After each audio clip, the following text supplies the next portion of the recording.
especially since it seems to have no purpose. However, that's the purpose. So it apparently is going straight over there. So we'll go ahead and kick things off, I guess. Welcome. I didn't introduce myself in the last session. No wonder they were like, do you have a card? So my name is Emily Withrow. I am faculty here. This is Zach Wise. He's also faculty. We are part of the Interactive and Media Innovation Group. And we work in the Night Lab, which some of you may have seen yesterday. It is a little software development shop within Medill, within the larger university. So we work with a team of 3 full-time developers,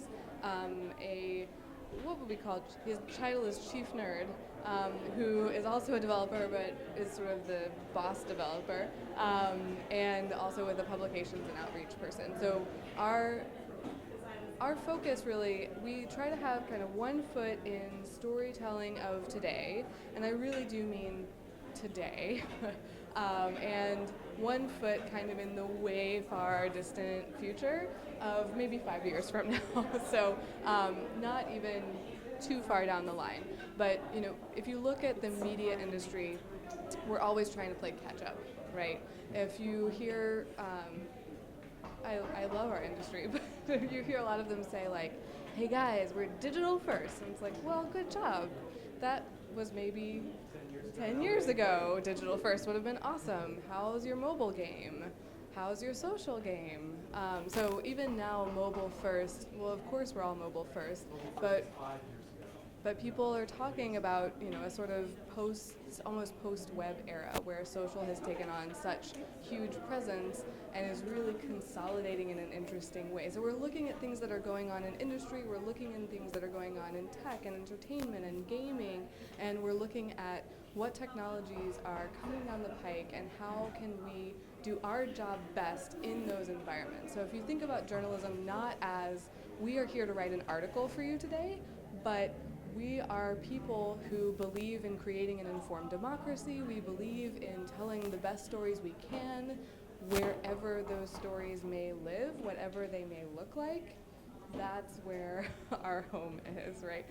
Because what we really care about is finding people wherever they are, whatever they're doing, and telling the right story in those spaces for that audience. So here are a couple of headlines, things that we're thinking about. So these two are back from October of last year. So when the New York Times shipped VR. VR is sort of having its moment, right? Having its mass market moment as we speak. Also, we're thinking a lot about screenless interfaces. I don't think any of you were at our talk yesterday. You guys were, okay, sorry. There's so many people there. So, thinking about conversation as news delivery, thinking about talking, so imagine Siri, but without a screen attached, right? What does that look like? How do you deliver news and information as a conversation? We're thinking about that. We're thinking about whether an article should be, or how we might automate that process. So thinking about the different structural pieces of an article, there's a whole field called structural journalism where we try to break that information into parts so that we could reassemble it in different creative ways in different spaces. And again, trying to bring this back all the time to storytelling. None of these platforms is the same, right? And you get into huge trouble if you say, take the broadcast package you created for TV and then try to put it on Snapchat, right? It doesn't make any sense in that environment. It was created for one thing very specifically, and so it just doesn't fit in another. So we're looking at storytelling and helping everyone in the program do that as well. So we are not a specialization, we are not a track. We are a series of classes really meant to blend into everything that you are doing at Medill. Because whether you choose to be video or magazine or news or sports or social justice or whatever you do, you will be working in a digital space. You will have an audience and you need to understand who they are and how to get to them. So I'll blow through this. We think of ourselves as sort of 5 different areas from start to finish. We try to think about every part of the journalistic process. So from gathering information, to analyzing that information, to telling the story, to producing the story, to putting it out there, and then tracking it, right? It's kind of like the arc of how we think. So in terms of our classes, this means we house the data classes. So we have a bunch of data classes. If you are sports, if you're investigative, if you just want to be a really amazing reporter, data is your friend. There's a sea of numbers out there just waiting for you to find stories in them or to help you tell better stories. Visual journalism, this is also our wheelhouse. So thinking about design is everywhere. And so understanding how to harness that can only make your content stronger. Story, so we really focus on alternative storytelling modes. So not just the inverted pyramid, not just the 2-minute news package, but well beyond. Platform, again, looking at where that content is going to live. If you are trying to reach young people, maybe Facebook is not the answer, right? They're not there. So looking at different places and how to tell stories there. And then finally, product. Sometimes we zoom far up and realize that there's a need for a tool, for a product or a tool that can really help a lot of newsmakers do something that's really fabulous. So Zach's going to talk about that a lot later. We have 10 different faculty members teaching with us in our department, so we invite you to come and meet us all. Collect them all. Okay. And again, we're a digital program from start to finish. So you will see us in Q1, you will see us in Q2, and then you will see us in Q3 and Q4. So we teach a mandatory class called Foundations of Interactive Journalism. It's part of Methods. And this is kind of big picture questions that I've been talking about here, getting you thinking about those early so that you can help come up with ideas by the time you're graduating. Q2, we're paired with the news storytelling mode as well as the magazine mode. So we have a digital editing and producing class that's looking at different story forms and actually how to produce them. Both of these classes hit on technologies like HTML and CSS. Beyond that, the curriculum opens up. So this is where the data classes, the design classes, the interactive storytelling classes are all open to you. And we also are super excited next year because we're offering Night Lab as a class. This is new. We're very excited about it. We've spent almost all of our year planning for this, and we're really excited to be able to offer it to you. So Zach's going to talk about Night Lab. Hi, I'm Zach. I'm faculty here, so I introduced myself this time, which is good. How many of you have heard of Night Lab out of curiosity? Almost every single hand. Oh, so they talked about it. So you heard from Joe, I believe? That was his phone. So you heard a little bit about some of the things that we build, I assume, including timeline. So when people think of us, they usually think of timeline. This is where we've had sort of the most impact. But what you may not know, well, it's easy to make one of these too, which is one of the reasons why it's really popular. We try to create tools that sort of democratize the type of storytelling and fill a need. Lots of people tell time-based narratives, and there weren't any really great tools to be able to tell that, especially for newsrooms to be able to use, unless you had a lot of technical chops. So building one of these is just building a spreadsheet, which most people know how to do. And what you may not know about timeline is it actually sort of sprung out of a class. I asked students just like you in sort of like a quarter 2 class, just like you guys might be in. I asked them to tell me like a chronology-based narrative using interactive tools that they can find on the internet, and the results were horrible. There was nothing out there. There was nothing to use. There was this huge hole. And so the students helped identify all these pain points and all these ways that these products were failing. They weren't alone, so we identified something that should be built to really help people tell stories on the web. So, even ProPublica had built open source tools at that point, but they were really hard to use. They required a lot of sort of programming knowledge. Even if they were simple, if you knew how to program, a lot of people, that's a big first barrier, right? And we built lots of these things at the Times, which is where I was at before I came here. So I had some experience and sort of knew where to start. Almost every news organization out there has used this thing except for the New York Times, so I feel like job well done. but also like I don't have the time to use it. Just quick example. I'll breeze through these since you guys already heard about it this morning. But this is Time Magazine used it to tell Nelson Mandela's life when he passed. Entire websites are sort of built up on this also. This is Syria Deeply. So entire websites, documentary projects, big reporting projects are using this as the only storytelling mode, or one of the only storytelling modes. People all over the world are contributing to it. It's available in over 60 languages now. And yeah, lots of people are using it. This is 1 month of analytics. We had 14 million views. I think it's more than that now. But I also want to show you that where we're looking to expand is, you see that little bump? That's China. And that's also, we haven't developed the tool to be that, to work that well in the Chinese language yet, but still, they're using it. And so we're trying to sort of build out into that market a little bit too. Story map, you probably also heard about. I'm going to try and skip through this. Lots of people are using it. This is Washington Post using it to tell a story on the Islamic State. So it's super useful for stories like that. I want to get to something that's more relevant for tomorrow, which Joe probably didn't talk about, which is Game of Thrones. So this doesn't have to be just cartography that exists on, like, say, Google Maps. You can bring your own cartography to it. So it really opens this tool up to storytellers of all types. So this is Arya Stark and her journey through the first 4 seasons, I think, is when we built this.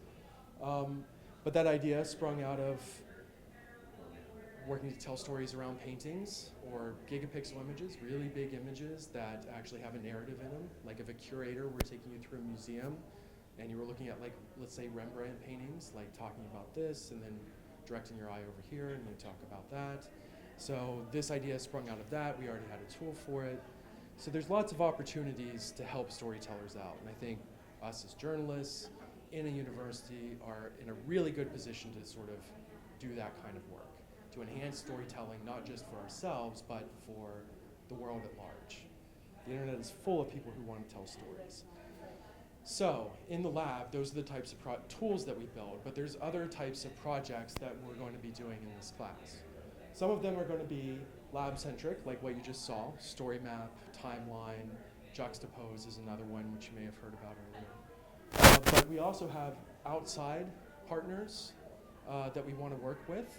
So we have some media partners. I'm not sure how much we can really talk about that. Yeah. So we have identified some media partners that we'll be working with next year. This is always a lot of fun. I mean, being a little cagey about it, I kind of goofed last session and said something I shouldn't have. But so we piloted a couple of these this quarter, one project with a major media company that I'm not allowed to talk about until the project actually publishes, where, hey, oh my gosh. Zach, I guess you didn't sign the legal document. Okay. So anyway, we're so we did a project with them. They flew their team out. We did a hackathon. We did another project with a reporter from WBEZ, which is the local NPR affiliate here in Chicago. But the idea is that, you know, a lot of times these newsrooms or magazines or wherever have big ideas, but they don't always have the resources to devote to it. We have the time and the energy and the resources to devote to it. And so we try to come up with projects that are really mutually beneficial. We're not a service department. We are partners with them working on a specific project. We also have inside partnerships, so intra-university partnerships. So for example, we might partner with a sports class to rethink the way live sports coverage works today. Thinking about using different live streaming tools or going in with Snapchat or thinking about telling stories in different non-traditional ways.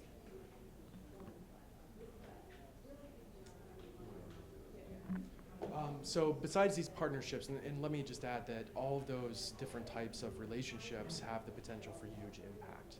I mean, if you work with a major media organization on a really big problem that they could use tomorrow, but they need to, a lot of news organizations sort of knee-jerk react to new technology in a lot of ways, And we have the opportunity in a university and to really start to deep think about these things, like what's the best way to do something? What would this mean for an audience, next year? And sometimes news organizations can't do that. And I'm really excited about the internal stuff too, because we have a way to sort of change and shape the Medill program as a whole through these opportunities. These projects can take a lot of different forms, so they're not all like Timeline.js or Story Map. Some of them might be physical development, so like Internet of Things focused things, like sensors, like air quality sensors, maybe building really cheap ones and distributing them in a community to sort of look at time data over, are they getting a lot of pollution from a local plant or something like that? Or ESPN partnered with Intel to cover the X Games, and they actually put a bunch of sensors on the athletes so that you could measure altitude and distance and do sports coverage with real sort of live streaming data. Right. And some of these things can be like attached to drones. And so anything, we can work in the physical space. And this is a really exciting space in journalism right now, because it means we're not relying on the EPA and the data that they have. We can actually go out and get our own. We can do our own reporting. And also, then we're responsible for the flaws in that reporting, but we're not, it's a good alternative to have for sure. Tool development, so those are the things that sort of help democratize storytelling in general, things like timeline, story map. We also have story, so utilizing new types of experiences to tell a story is definitely one of the project types that we can do in the lab. And the last one is platform story form. So yes, my wheelhouse. So one of the mistakes that I talked about earlier is this idea that there's this one-size-fits-all solution for storytelling, when really we're interested in platform-specific storytelling. So looking at the platform, seeing what the advantages are, and doing that there. So sometimes these are completely new platforms.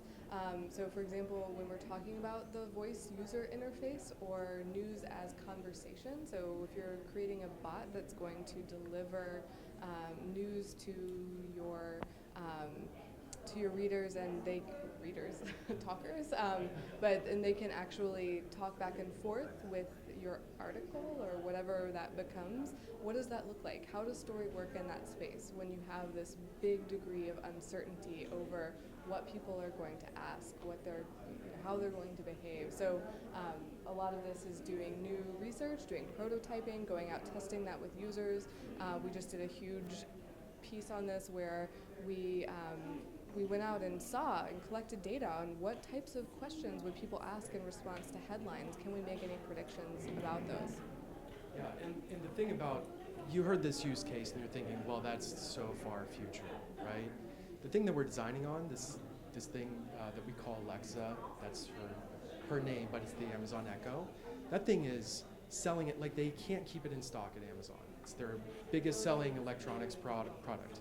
Yeah, and so this is actually happening right now. And instead of news organizations doing what we call shovelware, where they take, let's say, a broadcast news package and just stick it on Snapchat, which that would be kind of, how many of you are on Snapchat? Okay, a couple of you. So that would be kind of strange, right? Wouldn't really fit the medium very well. So that's the default position. We actually go in and say, well, what is Snapchat? What do people do there? How do they tell stories? What do those look like? And then sort of bring form and deep thinking about what's the best way to do that. So we'd like to work, maybe 1 year, 2 years out. We're not like R&D in a university that's thinking like artificial intelligence in 20 years. We're thinking, well, what can we utilize out of artificial intelligence like tomorrow or today? So I thought it would be useful to sort of just really quickly run you through some project examples, but also take some questions. This is one of the story type projects that could come out of the class. This was actually a magazine capstone with interactive components. We had interactive students and magazine storytellers. So this is a story of the shipwreck called the Griffin. So this is LaSalle's voyage through the Great Lakes, and the Griffin was his pride and joy. It's the ship that's been lost ever since. They don't even know which lake, but there are divers looking for this. Did you guys know there are like scuba divers in the Great Lakes? This is like a thing, treasure hunters. And there aren't very many of them, but one thing we do know about them is there's so few of them, you think if you got them all in a room, they'd like each other and they'd have a lot to talk about. They hate each other. Factions. There are factions and belief systems and everything, warring nations. And they're real characters. So you've got this great like culture character piece sort of happening here. You have this great history piece, and it's a MacGuffin story. So like Alfred Hitchcock's like theory of the MacGuffin, like there's this item that everybody wants. Everybody's like in a chase to get it. So there's this great story, and it can be really enhanced by using new ways of telling a story. We flew out a drone over the lake, and we got a really nice lake footage. We analyzed data from all this shipwreck data from NOAA and Canadian organizations, and sort of mashed it all up. Because there's actually quite a few shipwrecks, and it's a surprise in the story. Previous classes, we also looked at Mali and the sort of culture and economy behind that. Yeah, MDMA. Looking at the Farm Bill, has a lot to do with food stamps. So a lot of these are innovating on story form. And then we have another side of things, which is sort of a pairing with computer science students, which is something I didn't mention about the lab, is that you'll be on teams, and those teams are composed of computer science students and journalists. So there's like deep technical knowledge, and also it's not just Emily and I teaching this class. We have 4 developers on staff that are there to help build projects, advise, investigate technology along with you, to coach, all sorts of things. This project, just to explain it really quickly, you find a location, and it goes out and searches public APIs, things like Instagram and Flickr, things that have geolocated images. It takes all those images and crops out all the faces out of them, and then presents them back. Super creepy, right? But it's a great privacy piece. It's also like a great sort of art piece in a lot of ways. So this is a prototype. You put in a location, and it shows you all the people that have been around that place. And you can go anywhere in the world, and it should find faces. So this is one of the types of, it's not just stories, it's also tools, prototypes, exploratory things. It can even be artistic, sort of open everything. Yeah, so I think we'll open up to questions, and before we do, I just want to talk about, I think it's hard when you guys are in the situation that you are in, you're getting ready to come into this program, and a lot of what you end up looking at on days like today is like the distant end product, right? Which can be really exciting, but I think it also can be a little intimidating. And so, our philosophy at the lab is all around safe space to fail. We believe that learning comes from failing repeatedly, failing fast and hard, and learning from those mistakes. Zach and I are completely self-taught in everything technical that we have done.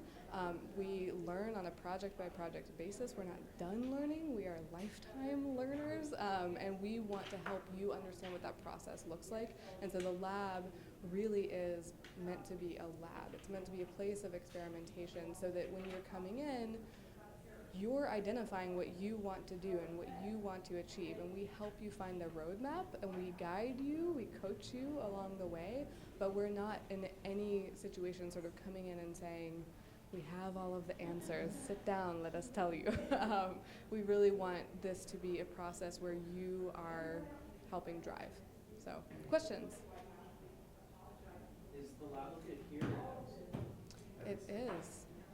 And we're setting up some sort of spaces in this. Yeah. Do we need like any experience like coding or anything? Just an interest. Just an interest. Yeah. What if we want to like physically tinker with stuff? Like, would you guys oversee You that? should come. So we have, That's part of one of the project types Oh, is actually great. like physical. Yeah, physical. We have Yes, we have an entire device lab. I think we were talking about this yesterday.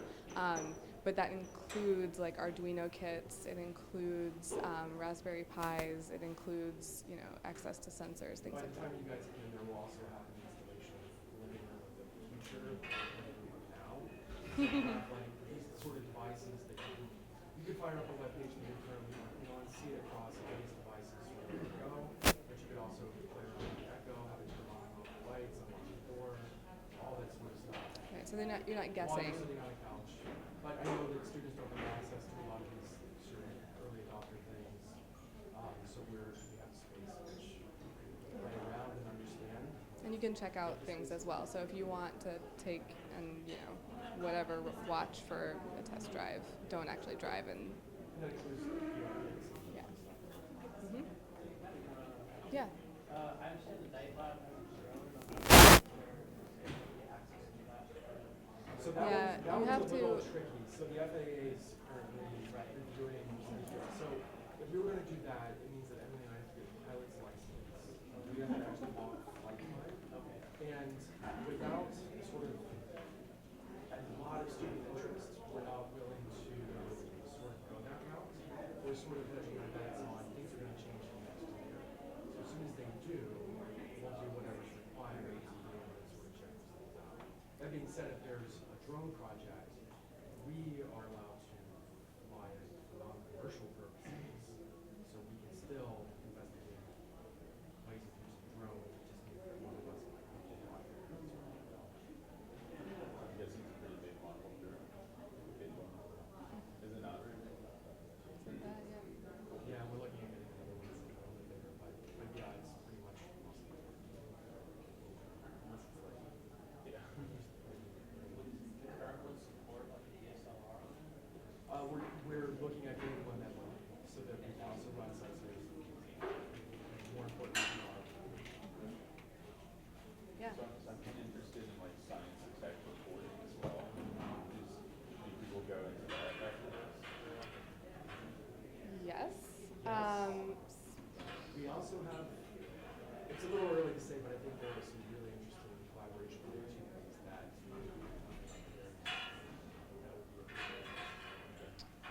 Yeah, but I can think of 3 recent MSJs who are working as tech reporters. In what instance do you go out to San Francisco? In what instance?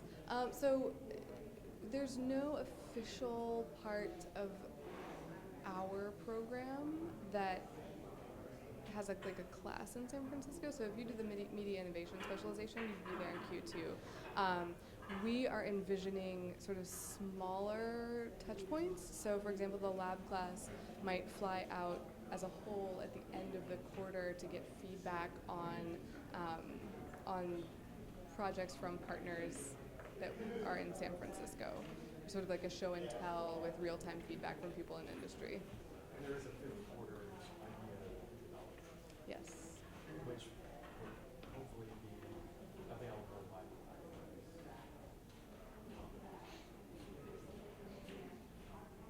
Any other questions? Yeah.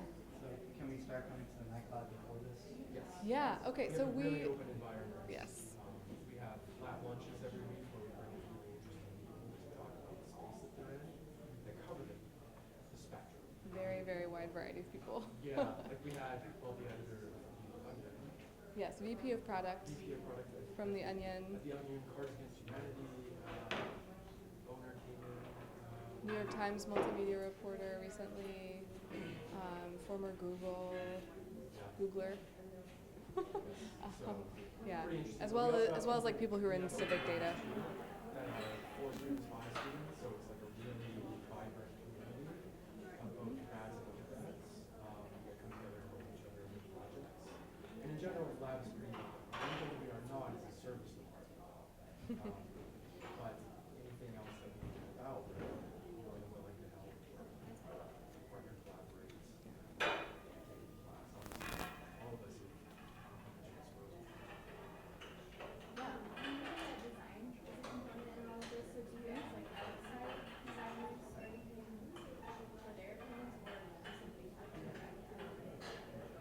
Well, I have a heavy design design background. We also have Susan Mango, who's a teacher in the design class.